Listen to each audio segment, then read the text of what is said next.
Cette question maintenant, orpaillage et écologie sont-ils compatibles en Guyane? Le thème du deuxième café débat organisé par l'Institut Monnerville de Cayenne.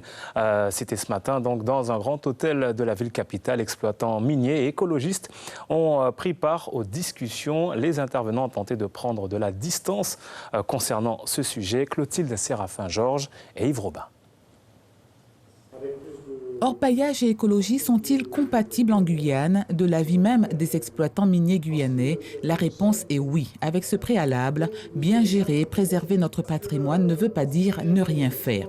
L'intervenant principal fait valoir le poids historique de l'étroite relation entre la Guyane et la mine. La Guyane et l'or, une relation de 2 siècles. Cette activité pourrait, selon lui, aujourd'hui comme hier, soutenir le développement du pays.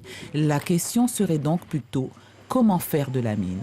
L'interrogation aurait déjà ses premiers éléments de réponse. C'est l'or qui a permis aux Guyanais, après l'abolition de l'esclavage, de ne pas dépendre de leurs anciens esclavagistes, et donc qui ont pu trouver une forme d'autonomie financière.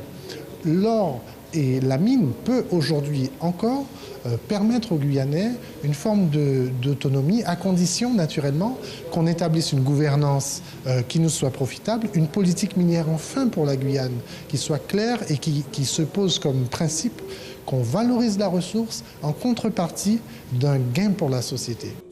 En face, on regrette l'absence d'un écologue pour nuancer l'exposé, mais on s'accorde sur l'urgence d'une politique de sincérité en matière de gestion des ressources minières de la Guyane. On pourrait avoir cette compatibilité entre ces deux choses, à condition bien de se donner les moyens de le faire. Mais ne soyons pas non plus dupes, ne tombons pas dans la démagogie. Qu'on le veuille ou non, prendre un minerai dans la terre, la nature va souffrir, on va détruire, on va modifier plein de choses. Quand bien même on essaye de remettre plus ou moins comme c'était avant, nous ne sommes pas des dieux.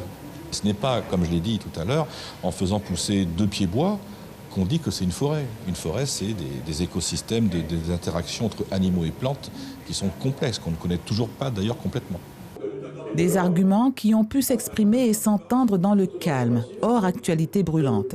C'est l'objectif de ces cafés-débats organisés par l'Institut Monnerville sur des sujets clivants dans la société guyanaise. Celui-ci était le 2e.